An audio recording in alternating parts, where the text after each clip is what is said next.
Hello, welcome to Living History. I'm your host, Mike Hauser, and today we have another Mike in the studio, Mike Hagopian. Welcome. Thank you. Welcome. So tell us, Mike, how long have you been a resident of Thousand Oaks? We came December 1963. That's 39 years. 39. What caused you to move out to Thousand Oaks? Well, it's strange. I was living in Hollywood, I'm a filmmaker, documentary. I decided to run for the Los Angeles Board of Education. I lost, and I was downbeat, and I said to my wife, let's just drive out towards Santa Barbara. We passed through town.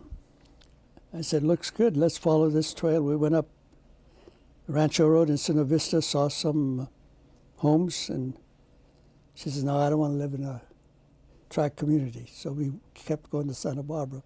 We came back next day. I said, let's look again. And Old Conejo Woods, right off of Sheffield, there, Moore Park. There were some homes, $19,500, and I put a $500 deposit. And we saw them put up the building, come out every weekend. We had one child at the time. Are you still living in that same home? No, after 4 years, I was quite prolific. We had 4 kids in 5 years. Place got a little too small. We moved over to Conejo, the Old Oaks, where the Jan's corporate executives at one time were given property. They could build their own custom homes. So it's one of the older sections of town. And we've been over there since 1968, same place. Wow. And what prompted you to run for the school board? There were some people who wanted everything checked. There was a fellow who was a developer. He was on the board, and he made a motion that every film that is accepted by the curriculum committee of the LA School Board should be viewed by the entire board. I felt that that was something for professionals to do, not politicians. And so I decided to run against him. I got 62,000 votes against his 240,000, but gave him a scare anyway. Well, you've already mentioned that you're a documentary filmmaker. Why don't you tell us a little bit about your career and the kinds of things that you've done? Well, I've done quite a number of things. I started out making films on the Nile River, India, the Middle East. And from that on, I moved towards making some films on ethnic peoples. I've got several of them on the black story of Black America. I've got several on the Native peoples, American Indians. I've got a few on the Hispanic, the Mexican American. And then I've got about 8 of them on the Armenians. That happens to be my background. And that was accidental too. In 1965, a man came up and he said, Mike, he says, I've got time on KCOP and we're going to put something on. I said, well, I can provide you with 2 minutes of film. And we talked, and after a while I realized that they didn't know what to have. And he came back a week later, he said, our program's gone down the drain. Why don't you make a film? In 6 weeks, I produced a film on the Armenian genocide. It went on KCOP, and it was a success in that many people liked it, and some people opposed it strongly, so it was talked about. Well, if you were going to make a documentary about City of Thousand Oaks, how would you approach it? I don't know. I made you don't know, Mike, but I did start a small documentary on the historical artifacts, prehistory of the Conejo Valley. The moment we came out here, I started gathering material, Indian caves, old cemeteries, and stone markers that no one knew why, but maybe the mission fathers had put up. I put about 10 minutes of that together, and it was used to promote the Historical Society. today, what kind of a film? It's a land use. The film's got to have a strong land use aspect to it, because that's been the big controversy here. How to use the land. Have the city governments done a good job in terms of Yes land and use? no. Yes and no. Most council people run on a platform of open space and the good life, and but many of those who say they are environmentalists or they're for open space or low density, it turns out once they get into office, the vote just doesn't hold up that way. I know some of the ones who I consider more pro-development have run on anti-development tickets. Now that you ask a question about that, I ought to mention that I might have my own bias. I've supported a number of candidates. In fact, I've been involved in about 8 different campaigns. 7 of them for the city council, 1 of them for the supervisors. I chaired every one of those campaigns. I won 7, lost 1. And there was a time when 3 of the council people were the ones that I had said, I'll back your campaign, I'll be your chairman if that's what you want. So 3 people I was thinking would vote kind of my way or my views. Some disappointed me, most of them did not. But my philosophy was always leave them alone once they get in. You pick what you think is a good man, or suggest to them planning commissioners. 2 of the planning commissioners I almost handpicked. I recommended and they accepted, or 3 of them. The first guy I ran for office, today we do not entirely think the same way. That was Chuck Cohen, which I thought was a good man, whom I thought was a very good man, and I still respect, and he's one of the enlightened people. And that's what appealed to me. And he came to me and he said, would you run my campaign? And in some ways that was the most difficult campaign I ran, because Chuck as an attorney, had represented a Renaissance fair. And this was anathema to some conservatives out here. Renaissance fair, low cleavage and all that business. You must be a communist. And the word was floating around, Chuck a communist. You wouldn't believe it. And that was the time when the reason I suppose Chuck asked me to run the campaign was because I was president of the Historical Society. That's another story, but let me tell you his connection with it. And most of my friends were people who were landowners, old-timers, and most all of them quite conservative. Whether they're Democrat, Republican, I don't know. But they were cautious in their ways. And somehow I'd won their hearts. They didn't know what I believed. They didn't care. I was saving the Stagecoach Inn. That was what was important to them. That was a patriotic thing, to save Stagecoach Inn, saving history. So I had a open door, and with them, I took Chuck around by hand almost to the Hidden Valley, to Mrs. Weinstein, the Weinstock, and all these other people. And I said, this Charles Cohen, he's running for city council, he's a good man. We didn't come in first. We came in second, but got him in. That was a hard race. The interesting thing was, another fellow was running, Ray Garcia. He was bumbling. He wasn't doing too well. And I didn't attend any of Chuck's campaign gatherings. I sent my wife or sent someone else.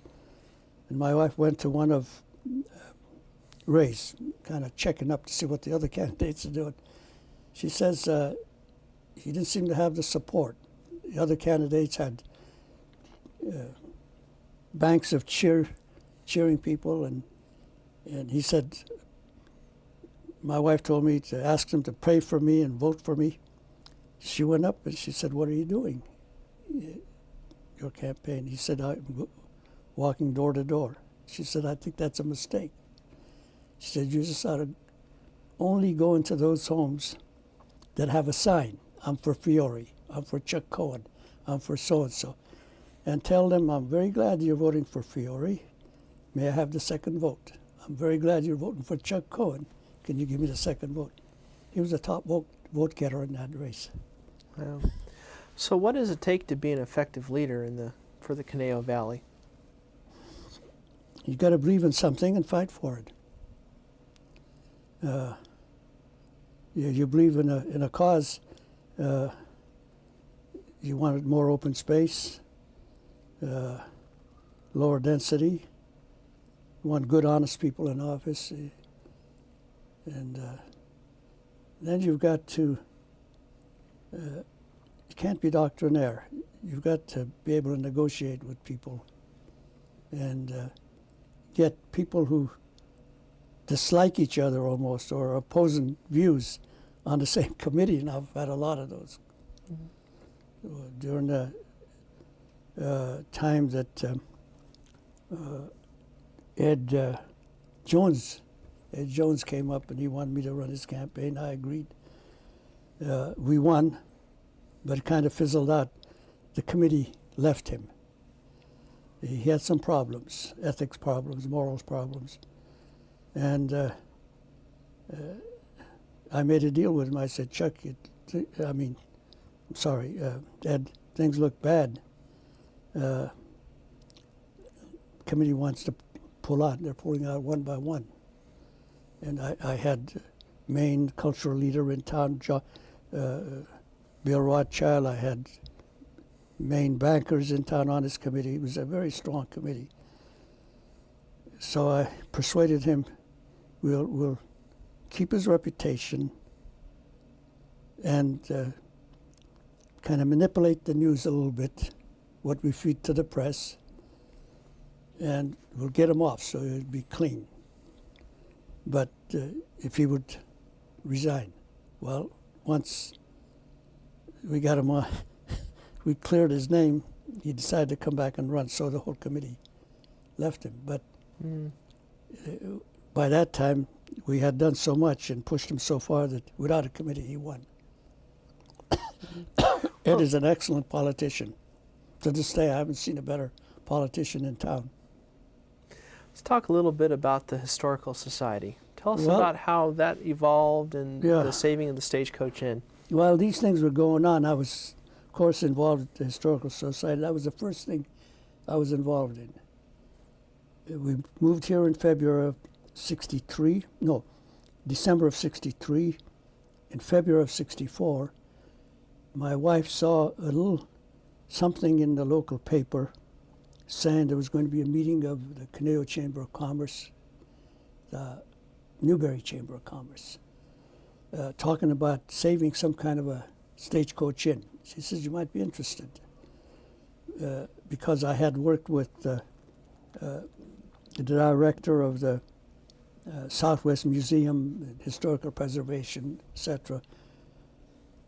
So I went, and what it was they were trying to save Allen Hayes Stagecoach Inn, which was built in 1876, and which was a landmark in this area. And I said, "I don't know much about this, but if you want any film footage, I'll shoot some stuff, publicity." It just didn't make much of an impression on them. I said, "Well, anytime I can help, I'll help." And didn't hear from them. So I went and saw Allen Hayes, the owner. And he was kind of suspicious. He was a stranger coming in town, might be from New York, New Orleans, he didn't know. And he said, "Look, a lot of people have tried to save this thing. Nothing happens." But he says, if you want, stick around and hear all these shelves and all these files, go through them. So I did. And I said, "Mr. Hayes, I think if we form a committee, a historical society, we can get somewhere. So then I started looking around. I called about 24 people to our old home. Among them was Guy Runyon, who was then owner, publisher of the Caneo News, and Fred Stannard, who was the publisher of the Chronicle. They both came. Lala Toll, Dr. Anderson, she's gone by now, so and Lala. A number of people like that and a few friends. And they did the right thing. They said, okay, let's form a society.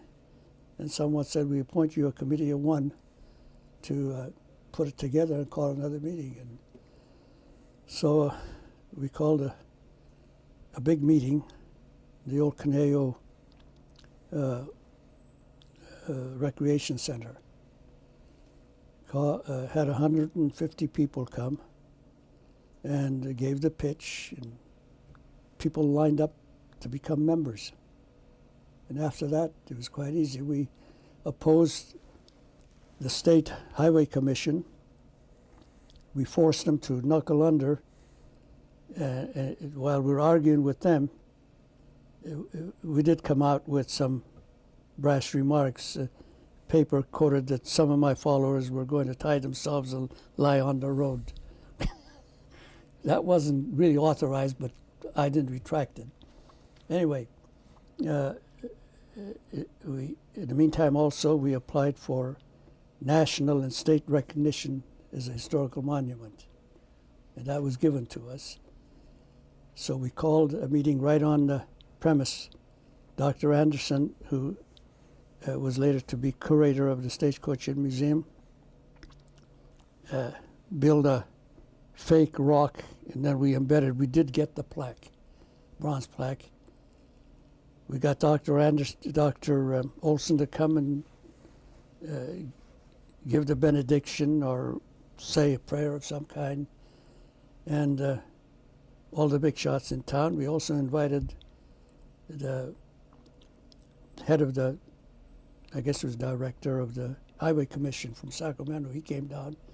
He saw all the community supporting this thing.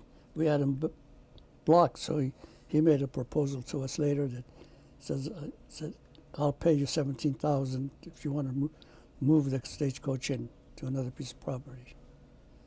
And Alan Hayes gave us 3/4 of an acre right across the way.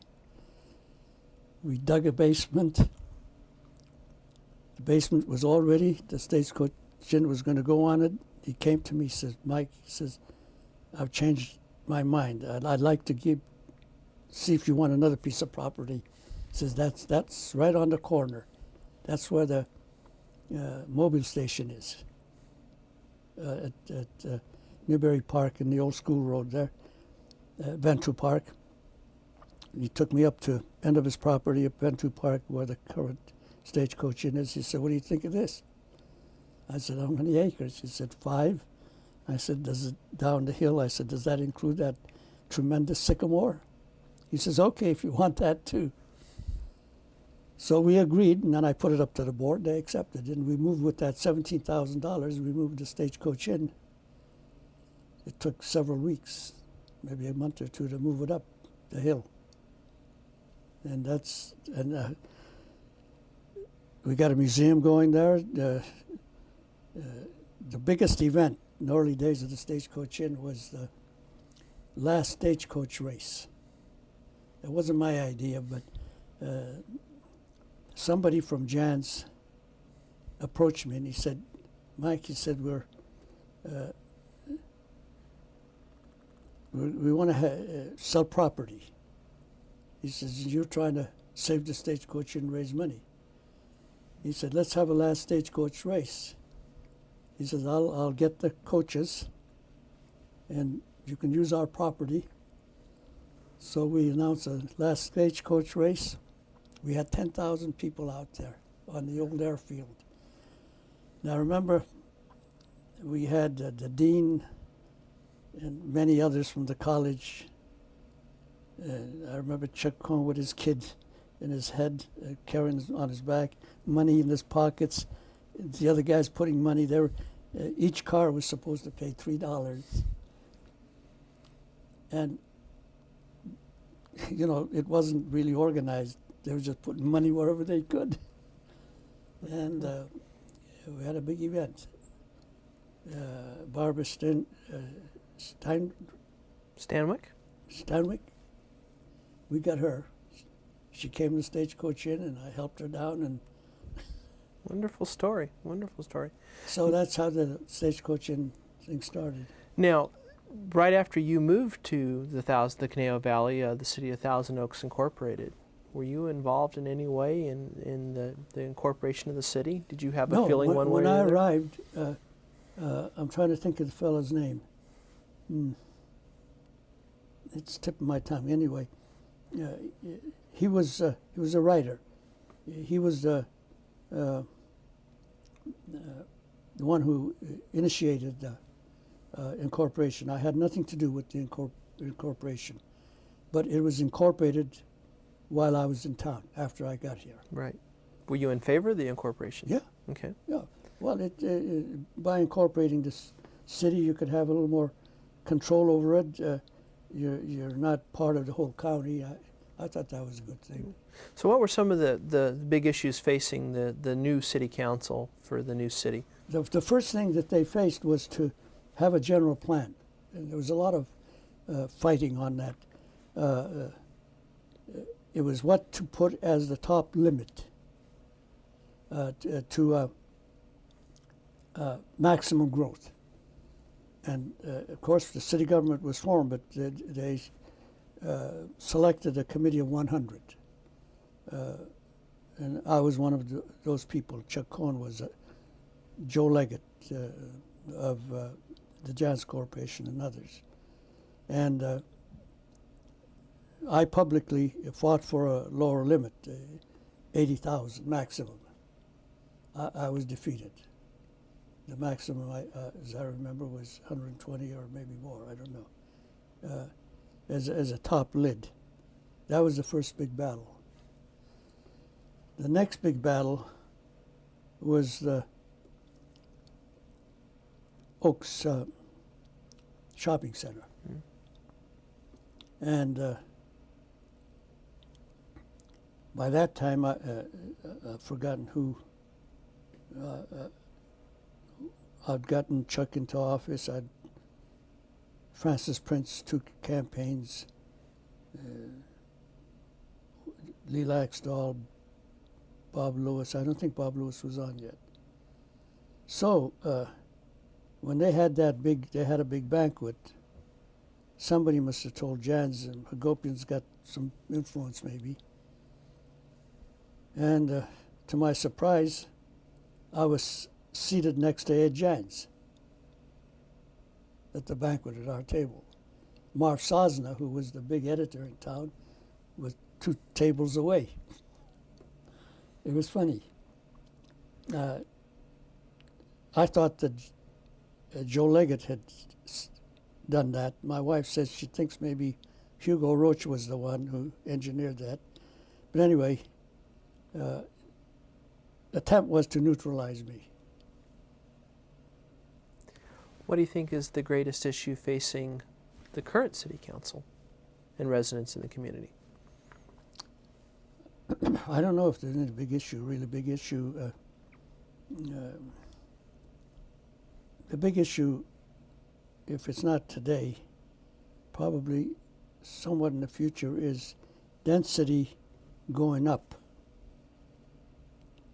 And which may not be a bad thing if you can control the overall population. Personally, I favor a city that might have 2 or 3 buildings quite high rise and absolute open space, irrevocable open space around it, but it doesn't always work that way.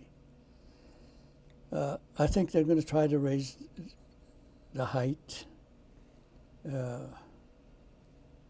I don't think another shopping center is going to go in. But I don't think the controversies of the past are going to come up. I don't think it's going to. I don't see anything really contentious as contentious. The fact is that those who are for slow growth have lost the battle. No matter what you do, once you agreed that the water pipes are 3 feet instead of 12 inches, and once you bring in water, once you bring in something else, once you've lined the creek with concrete, you can sit back, it's going to grow. And once you widen the highway, it's going to grow. And people don't want it to grow, but it will grow. Who's been the single most influential person in the development of Thousand Oaks as a community? Enlarging it? In its enlargement, or just in its creation, or how it feels? Yeah, all right, I have to name, can't name one person. I would say, so far as the sense of the way of life, the quality of life, talking about those themes, Dr. Olson, possibly, I would say,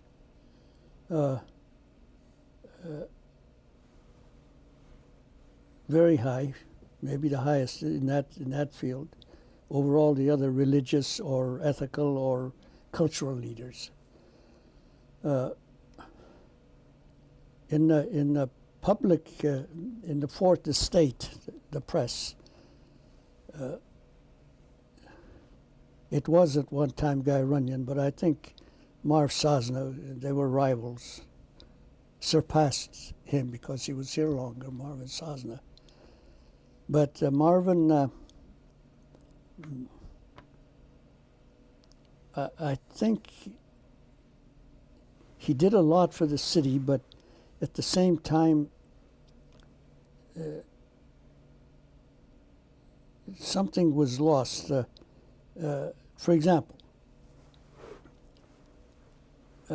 when the newspaper was reporting what so-and-so was doing, you read the paper.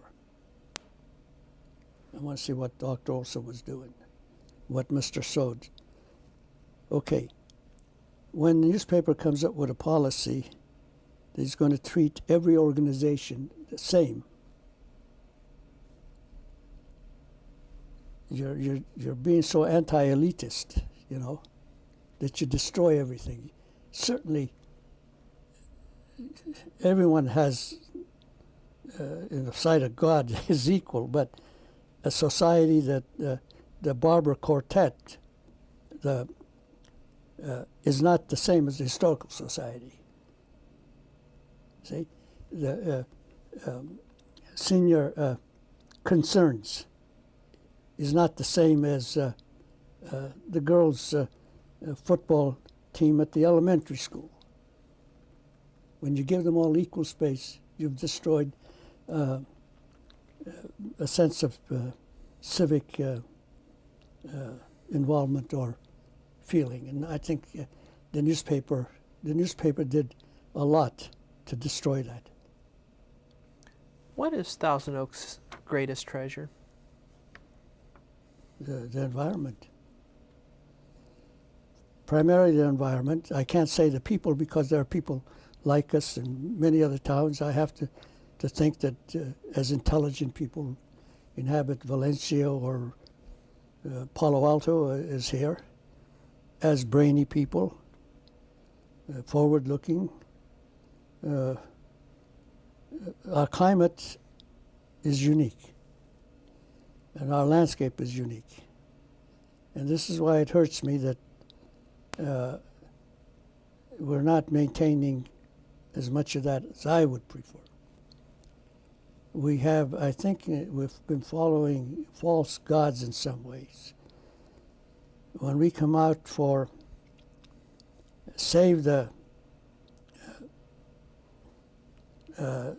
hills, it's good, and it could work the other way too. You don't want anything on the hill slopes, then you're going to be crowded down here. And sometimes it's good to leave the open space, pasture land area, which is easy to construct, but leave that as open space and put some homes on the hills. Doesn't hillside homes doesn't necessarily ruin the area, but the skyline is another thing. It's good to keep the skyline free. But restate your question again. Oh, you're putting me on the spot now. No, I'll tell you what. Let's move on. Let's move on. Okay. Because I got an even better question for you. What's the one piece of advice that you would give future generations of people living here to do or not do to keep the community as good as it can be? Well, I think they have to stay involved. I do believe that they got to look over the candidates carefully. You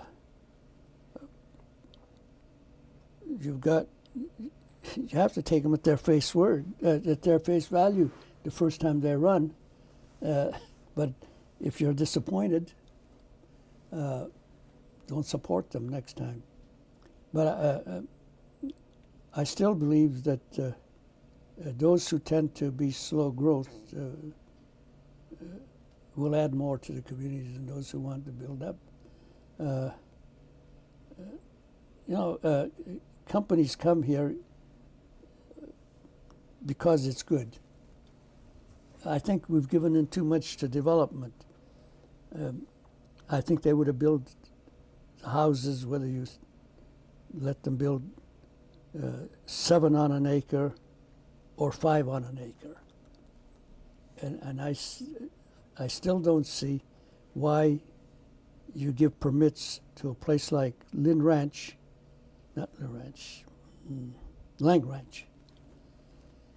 where I've seen some homes 2 stories high, 5 feet apart.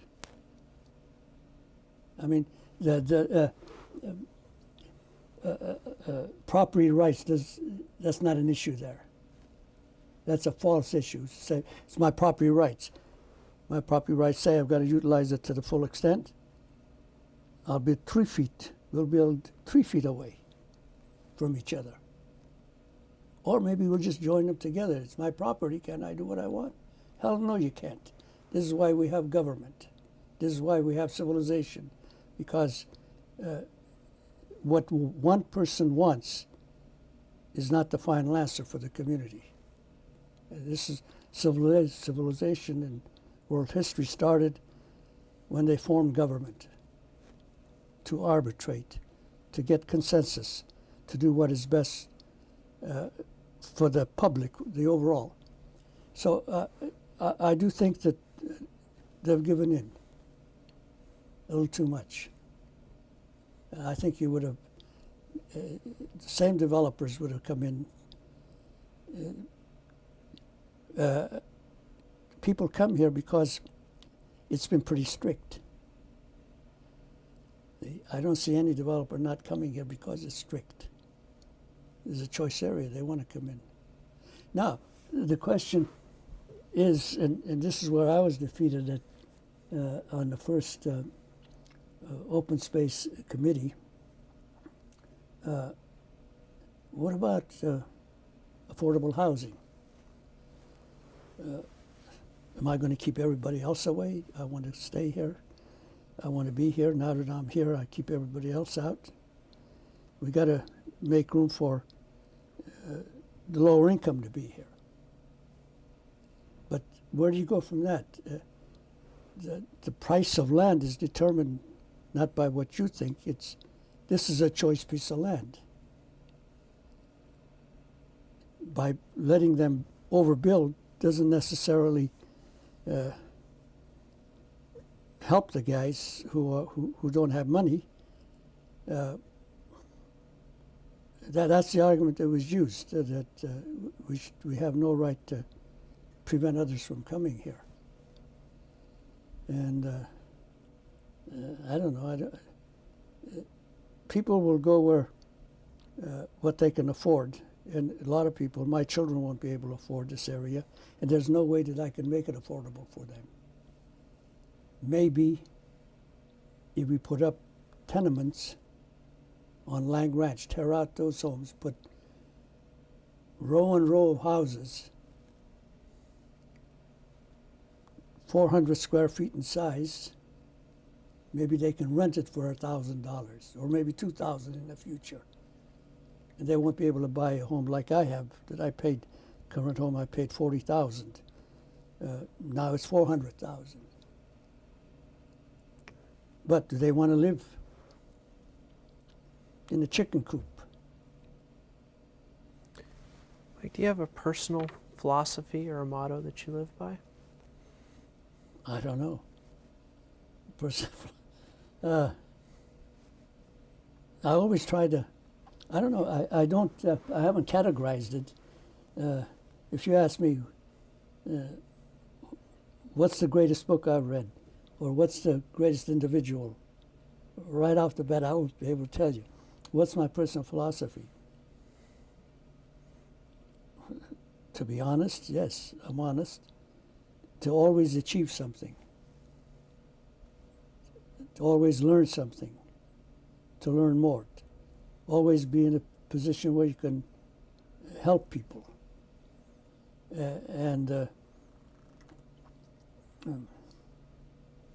I guess that's my personal philosophy.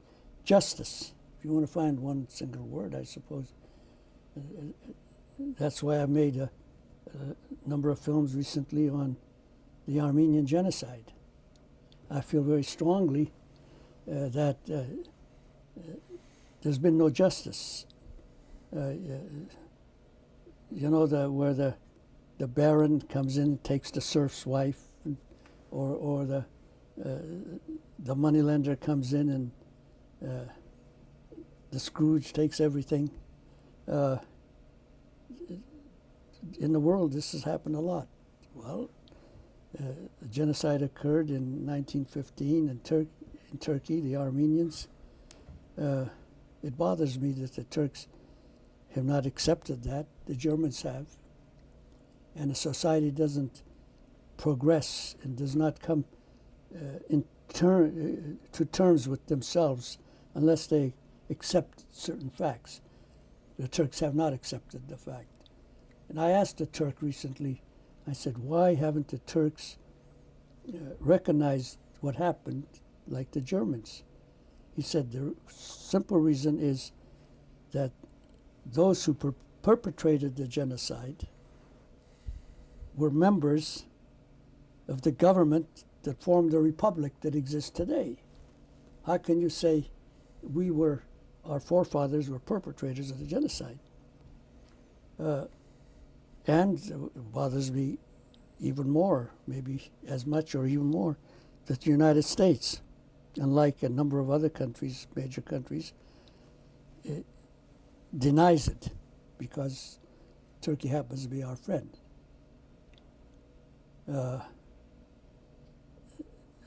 At the moment, American foreign policy feels that Turkey is our friend.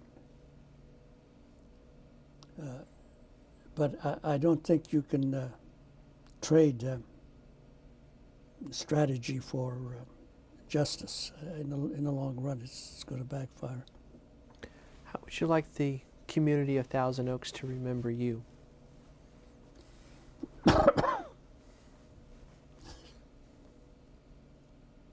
Well, I hope they'll remember me as the founder of the Historical Society.